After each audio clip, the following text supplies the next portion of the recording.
What's up guys, my name is Khan and we're back today with more Gearblocks, and today we're going to do something that I've been trying to do for a while, and that is to build a fully automatic transmission. Now it's kind of funny how this worked. In the last video I talked about how I was working on a CVT, which is a continuously variable transmission, and essentially what I was trying to do is I had these two designs here, and what we're trying to do is use centrifugal clutches to automatically change the gear ratio from one gear ratio to the other. So in this example here, I've got a spur gear at 16 teeth and another one at 40, and then the reverse on this side, 40 goes to 16. And my thought was you have a drive motor that powers both of the initial drive gears right away, and then both of those drive gears go to a secondary axle, and that secondary axle has a centrifugal clutch that separates them. So the thought being that, this gear would be engaged first, and then it would drive through a pulley to the output shaft, and then eventually these clutches would flip over, and as a result, it would cause, this gear to engage and this one to disengage. And this whole setup is horribly wrong.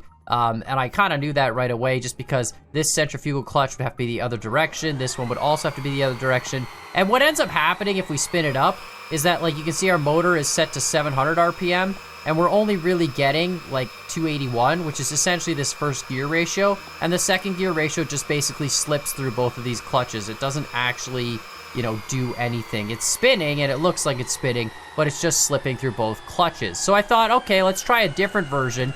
And this version's even crazier, but in this one, we take the drive motor and we split it to two axles simultaneously. One axle's got our high ratio of 32 going to 16, so a 2 to 1. And the other axle's got our low ratio of a 16 going to a 32, so a 1 to 2. And essentially what I thought with this one is, well, we have a centrifugal clutch here, so this one will be engaged at a low RPM, and then this centrifugal clutch here gets fed off the output shaft, so it'll only engage this gear once the output has reached enough speed. And again, same thing, sort of the same results. The motor's spinning at 1894, 1900 RPM, and the output shaft is essentially only taking that first gear ratio of 948 RPM.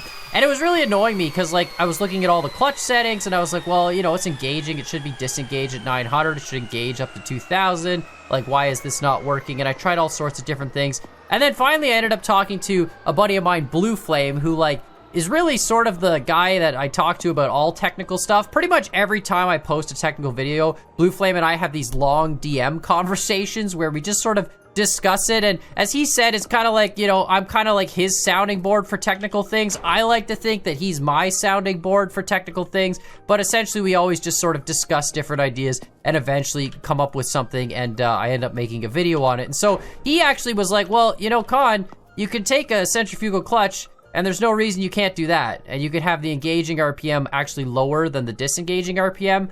And apparently this does a really cool thing where it actually allows the clutch to sort of engage in the wrong direction. And I never even thought to, like, apply this. I didn't really think that this was possible. I assumed it was just gonna break the game if we did this. But this was what he did, and he said, dude, it works. You can totally make an automatic transmission doing this. And you just have to be careful about where you put your engaging and disengaging RPM. So we're gonna try and design a whole new one today and see if we can get it to work. And we're gonna use that principle where we basically make a 3-speed automatic, and all we're gonna do is disengage the RPM at a lower level than what we engage it at. It's gonna be really weird, or the other way around. I don't know. The engagement one's gonna be lower than the disengaging one, and I think it's gonna work, and it's just gonna be really stupid if it does. But hey, if it works, I really don't care, because I'm just excited to try and make an automatic transmission. So we're gonna just start with a frame, of course, and just make ourselves a nice clean sort of bar that we can mount stuff to. And Blueflame actually said that you can do this with 2 axles. The third axle that I was using is just totally unnecessary and not at all required. So we're just gonna try and do this with just a simple 2-axle setup. And of course, it should be relatively easy. Let's actually put a motor on first. Just gonna do a nice small motor, again, to test this whole system out. There we go. And then we'll put our axle through this beam into our small motor. And perfect. So that's our drive axle. We'll set this motor up. Forward and reverse key I'm gonna do is T and G, but I'm actually gonna use my controller as well to set a joystick axis. And that way that we can really scale our RPM appropriately. So now if I look at this shaft and I hold, I guess I have to unfreeze this. But if I look at the shaft and I hold, yeah, I need, hold on, there we go. So if I hold my trigger just ever so slightly, okay. It's really, I might need to adjust the sensitivity of this. Is there a way, input smoothing? No, that would be interesting. It probably just needs a load on it, to be honest, for this to work a little bit better. Let's drop the torque to 0, because we're not going to have... Yeah, there you go. I can kind of ramp it up. It's very, very sensitive, but we'll put a load on it on the output side, and everything should be great, and that'll work fine. We don't need a battery, but we're going to put a battery on it anyway, mainly just as a counterweight on the far side here, something like that. But again, we don't need a battery just yet. You can actually, in the game, there is a setting for each creation you have, if it consumes fuel or not. I don't remember where the heck it is. But there is a setting for you to, I think maybe it's in the main menu, but yeah, you can engage whether or not you want stuff to consume fuel or not. So, to make this work, the first thing we're gonna do is we're gonna need some gear ratios. So the first gear ratio I wanna do is a 1 to 2. So we're gonna have 1 drive gear, like 1 tooth drive gear going to a 2, and then we're gonna do 1 to 1, and then we're gonna go 2 to 1. And then that way our 3 gear ratios will be half, 1, and 2. Which, I mean, realistically, we should go half, 1, and then 1.5 if we want the gears to be even. But we'll do half, 1, and 2, and that should work fine. So we're gonna need like a 20 and a 40, or a 1632, I think works. So let's do a 16 here on the first one, and then to get to a 32, we need an axle, I think, down there, and we'll put a 32, whoops, that's a 24, don't want a 24, 32 on this. There we go. So that's a 1 to 2, right? 16 teeth goes to 32 teeth. For every 1 time this rotates, this will rotate half as much. And then what we need to do is separate these by some clutches. So we're gonna go back to there and back to there. And now there is a way to build this. I do have no clip enabled. If you go into the main menu in the script mods, you can enable no clip. So I could actually like really do some cool stuff. Like, for example, we could copy this axle here, and we could connect this, whoops, not that. We could connect this copied axle inside of this other axle. Oh, do I have to re-enable no clip? I might have to re-enable no clip. But if I had no clip re-enabled, that's what you could do. You could copy inside that, and it allows you to make really, really compact designs, which is super cool. For now, we're just gonna do it without that, but we're gonna eventually make this much more compact by adding the no clip setting. So here we go, centrifugal clutch here, and another centrifugal clutch here. Perfect. And then we got to attach these back to axles, which means we need to do one of these guys. And this is why no clip is better, because if we have no clip, we can just sort of remove this entire chunk. And then, of course, we have to put another axle here. And then we repeat the process with the next gear ratio. And then, of course, the hard part is going to be setting these centrifugal clutches. So then the next gear ratio, we want 2 even gears, which is probably going to be like 2 20s or something like that, maybe. Something like that, probably. Do they mesh? They do. So there you go. So that's a 1 to... Whoa, that's offset. That's cool. Not what I wanted to do. Let's put that back in. Hello, thank you. Let's move you out of the way and put you in there. Perfect.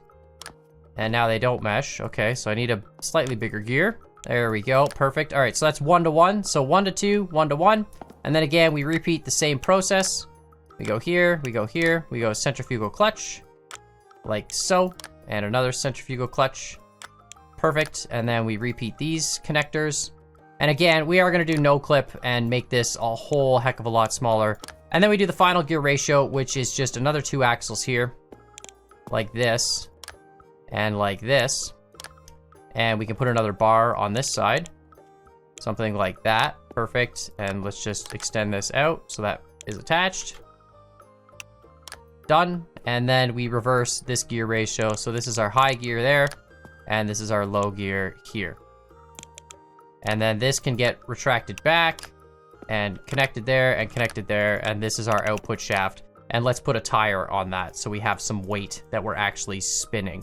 So now what we need to do is engage our clutches. So on the first set, we're going up to 2000 RPM.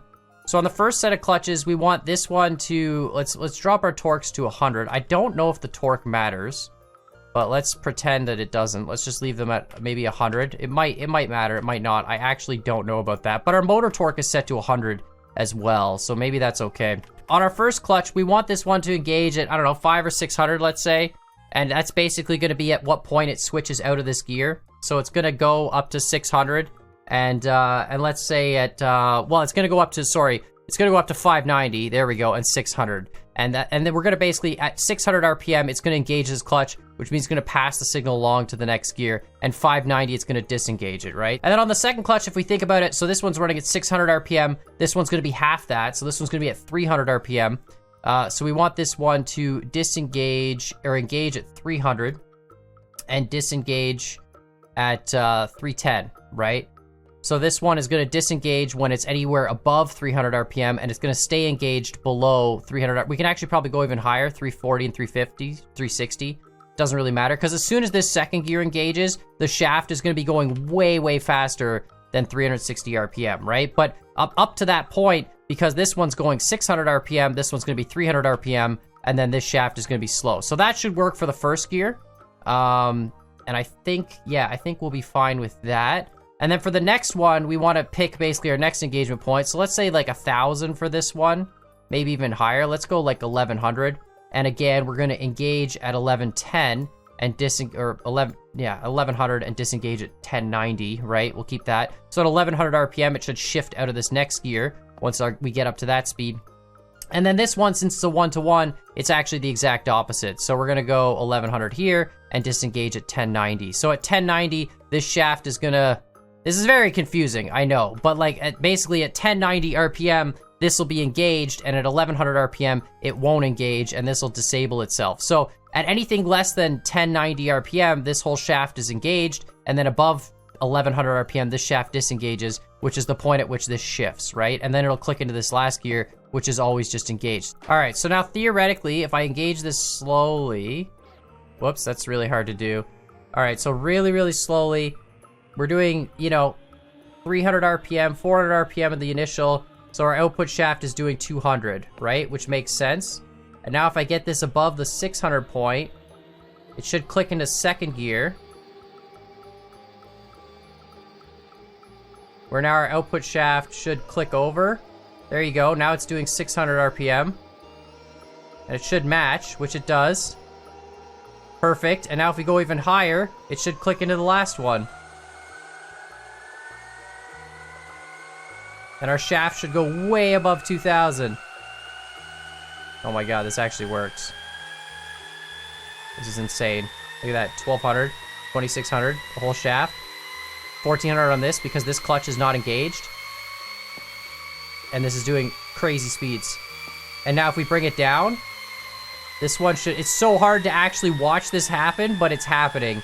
So now if we bring this down below 1,100, below that cutoff, it should click into that second gear, which it does. Now our shaft is going to match.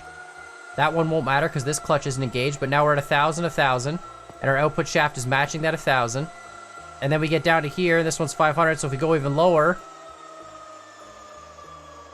down below that 600 mark that we put, there we go, you can hear it clicks into that low gear. Now we're doing 300 on the output, 600 on the input. This is ridiculous. It was the only piece of the stupid puzzle that I was missing. I'm so glad Blueflame is like a person that exists. Like, Blueflame, awesome dude. He's been around since like the early days of playing Scrap Mechanic. Crazy smart guy. And like I said, every time I make a technical video, and I'm sure I'm gonna have a whole comment. I might just end up pinning whatever comment he puts. It's so funny because we honestly have these long discussions every time something technical gets posted. And I really like talking to him because he's just a great dude to explain all sorts of technical stuff and really like work through different technical things. And honestly, I was so close with this design.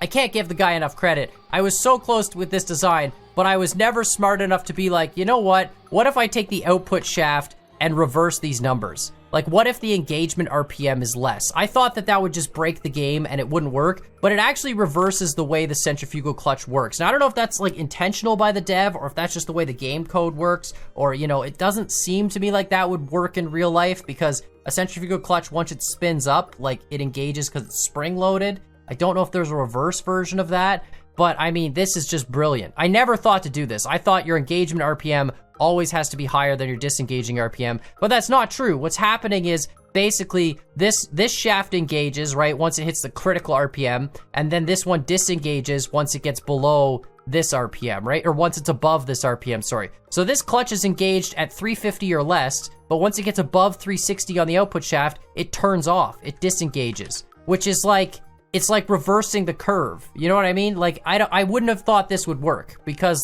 just the physics of how a centrifugal clutch is supposed to work, but it does. It's kind of brilliant. But yeah, this is the magic sauce right here, is the fact that, you can actually flip these numbers, which means now, I wish there honestly was a graph to show you how this worked, but it basically means up to 350, this is engaged. above 360, it's disengaged. Here, up to 1090, it's engaged. Above 1100, it's disengaged. So this is reading the output shaft speeds. And then these ones are just the opposite, right? Above 1100, it's engaged. Above, 590 to 600, it's disengaged. And of course, you have to watch out for the actual gear ratio you're doing, hence why this one is so low. Now, we could probably put this up a lot more because as soon as it clicks into that second gear, it's not gonna matter. Like, we could probably put it to the same levels, honestly, 590, 600, because as soon as we get above 600, this one is it's gonna click into this gear, and this is a 1-to-1, so the output shaft is instantly gonna just go flying through the roof in speed. But, it really doesn't, it doesn't really matter, I don't think. I think it's okay as long as we're, within the wheelhouse. So, really, really cool stuff. But now what we're gonna do, we're just gonna save this design. Unbelievable. Like I said, Blueflame, crazy dude. Can't wait to have another discussion with him about all the things I said wrong in this particular build. But super cool that, I love the discussions we have because he always gives me new ways of thinking of things for any game that I'm playing that has any sort of technical stuff. And like I said, he's a real scrap mechanic expert. And that's not to discount all the other experts out there. I get a lot of help from a lot of people, and I really love it. Like, you guys in the comments, especially people who send me DMs and stuff, I get a lot of suggestions on how to improve different designs, and I would not be nearly as good at making technical stuff if I didn't have that help from people. I'm gonna tell you right now, like, there's no way I'm as smart as it seems, I'm pretty good at some things, but there's some people out there who are just absolutely insane, and I like I said, never would have thought to reverse the numbers on a centrifugal clutch. That's just it's kind of a brilliant thing to do. Honestly, like, sort of hilarious. Anyway, we're gonna go back to the main menu.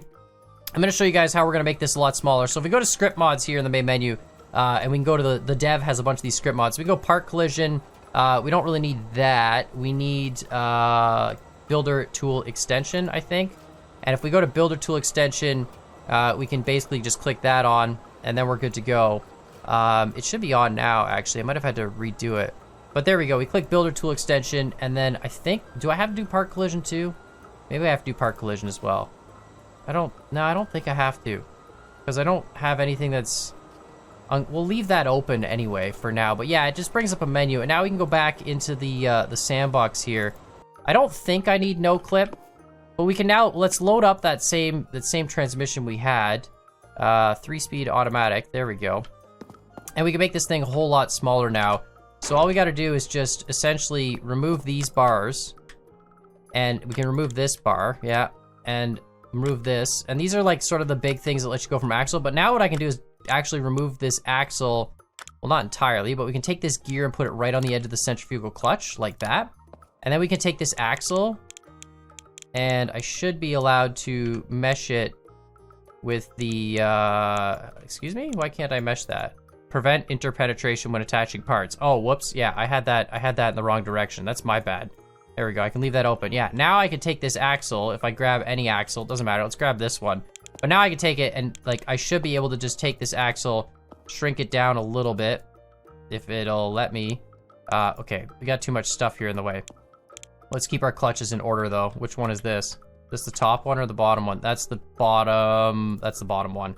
Okay, so bottom clutch, top clutch. But yeah, I can take this axle, and I should be allowed to, there we go. See, I can mesh it inside the gear. So now this axle is technically meshed inside the axle of the centrifugal clutch, but it's attached to the gear, which is attached to the centrifugal clutch. So that works, no problem. And then we can take it and shrink it down, if it'll let me. There we go. And then do the same thing with this axle again, put it here. Inside, it's kind of weird to attach, but there we go. So again, axle attached to gear, gears attached to clutch, but this is all much smaller. And then we take our clutches and put them back onto that axle. And you can see how much smaller this is gonna get right off the bat. And then same thing, gear there, gear there. We don't even really need this axle here.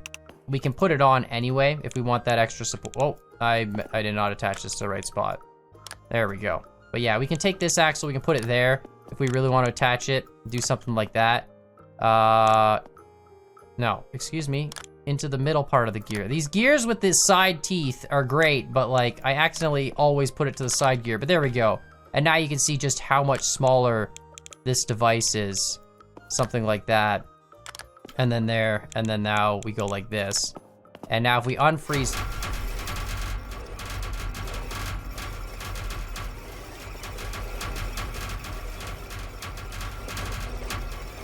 Might have to turn off some part collisions here. Anyway, it's cool that the dev gives us all these tools, like the part collision builder tool. But yeah, you might have to turn off some collisions. So now if we try this, should get the same effect. So now first gear, same deal. We're in first gear, spins up. Gonna be high torque, 300 RPM. And then it shifts instantly, and then it shifts again. That's so great. That's so cool.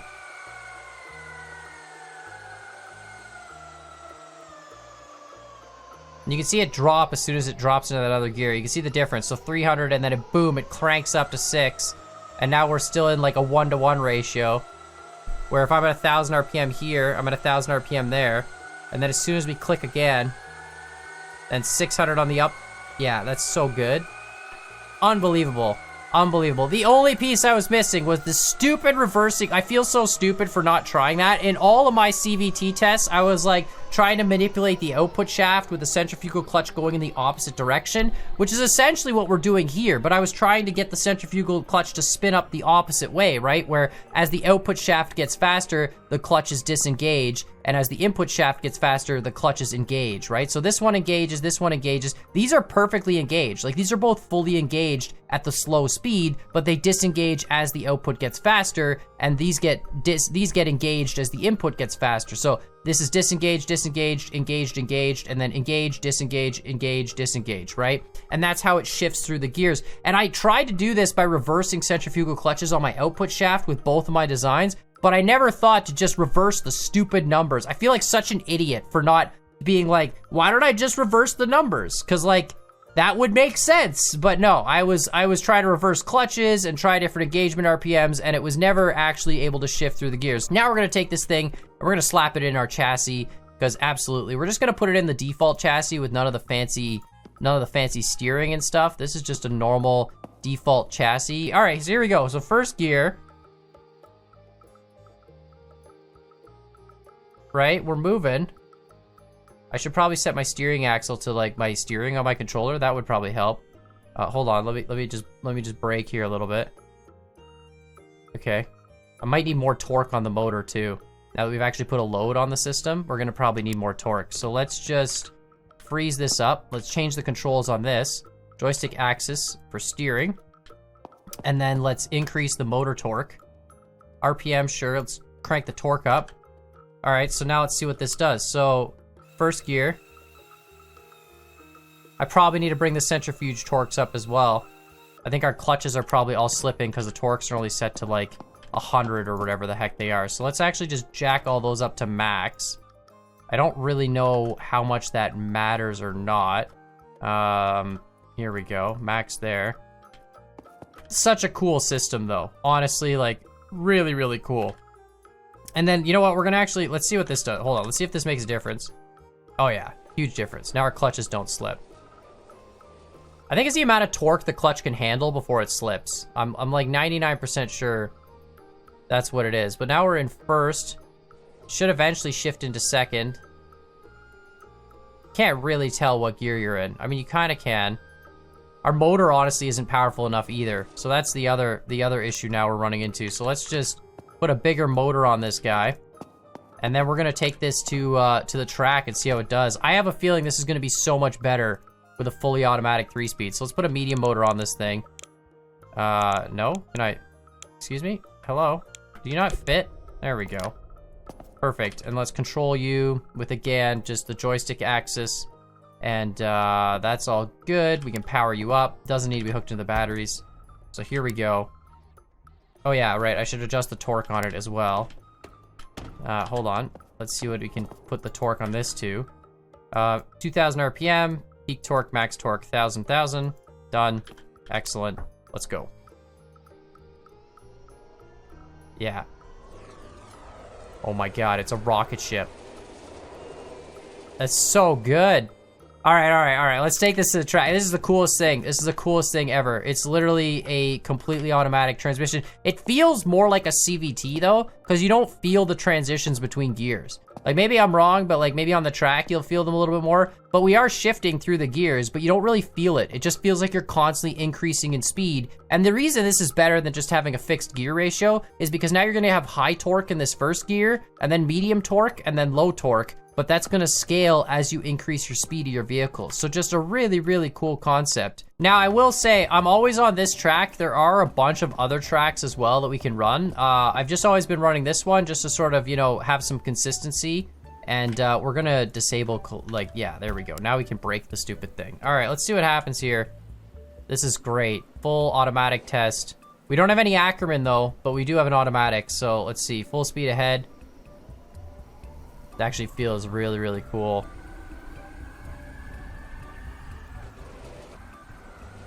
Oh God, it is drifty though.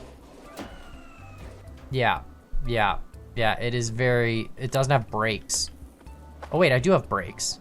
Oh, I need to map my brakes to my freaking, I need to map my brakes to my joystick. Hold on, let's clean this up. That's my fault. I need to map my brakes to the joystick. All right, here we go. See if we can set a lap. Now that we have brakes. All right, full speed, slow down, reverse, hit the brake. Oh, it's so cool. This actually drives phenomenally well until I suck at driving. I pushed it. I got too excited. I got way too excited about the driving capability of this car. And I gotta get used to the fact that I gotta like use the brakes effect. I should put brakes on the front wheels too. It would probably help if I actually had like, you know, four-wheel braking instead of just rear braking. We're essentially locking up our e-brake every time. And I gotta brake gradually. I'm being way too aggressive on the brakes. And I can use gradual throttle too. But yeah, the automatic transmission is just, it's next level. I need better braking. Oh, I'm so bad at braking. This is like trying to drift for the first time and you just rip the e-brake and hope to God you don't crash into a wall, but then you end up crashing into a wall. At least our car's still intact. There we go, nice. All right, let's come through this corner. No. See, I tapped. Guys, I promise it's not the car. I promise it's not the car. It's clearly my driving ability. All right, let's just turn here. There we go. Yeah, no, we're gonna do another lap. We're gonna do another lap that doesn't suck. I think I could get a sub 1 minute if I actually like really made a proper car and tuned it and had the brakes, you know, actually work as brakes and stuff. We're gonna slow down here though and do a, yeah. Okay, apparently I can't. Even locking up the rear doesn't really help much. Well, we're gonna do another lap, final lap from a dead start here. Gotta not spin out. All right, let's see if we can get something that's closer to 120s. Usually I'm putting down 120s in all my videos, but let's see if we can do something better here. No, slow. I can't be too aggressive on the braking because you just lock that rear axle and that's it. Look, it automatically, we also need weight. That would be the other thing that would help this car is actually having some weight on the front and the rear. And then of course, front brakes. Because right now, if I hit the rear brakes or I hit the rear, you know, rear reverse, let's say, where I use the motor to slow down, which is what I'm doing now, using that left trigger, it just kind of locks those rear wheels, but your front wheels don't do anything. There we go, we saved it. But yeah, it needs some front braking as well, and then it needs some weight, and it needs a proper bias. We should also work on like all-wheel drive systems. Something that actually drives with an all-wheel drive would be very interesting to compare to a rear-wheel drive setup. But yeah, it is very slidey without weight. Still a better lap though. Gonna be all right. Come on, turn into that. Perfect. All right, we're gonna beat 122. It's not gonna be great. But yeah, let me know what you guys think in the comments down below. Make sure, of course, you hit that like button, hit that subscribe button. Like I said, Blueflame, real genius for just suggesting that you can reverse. Yeah, this car disintegrated pretty quick. But like really smart that you can just reverse the clutches. I never even thought of that. Apparently this is out of bounds now. Weird. But yeah, let me know what you guys think in the comments down below. Make sure, of course, you hit that like button, hit that subscribe button, and let me know what else you want to see in Gearblocks. And if you have suggestions or comments, make sure you leave them in the comments down below. I love hearing about it. And like I said, I love having technical discussions with people and just seeing what's possible in these games. And then, of course, just trying to bring it to YouTube so other people can enjoy it as well. So let me know what you guys think. And as always, I hope you guys enjoyed this video. And we'll see y'all next time.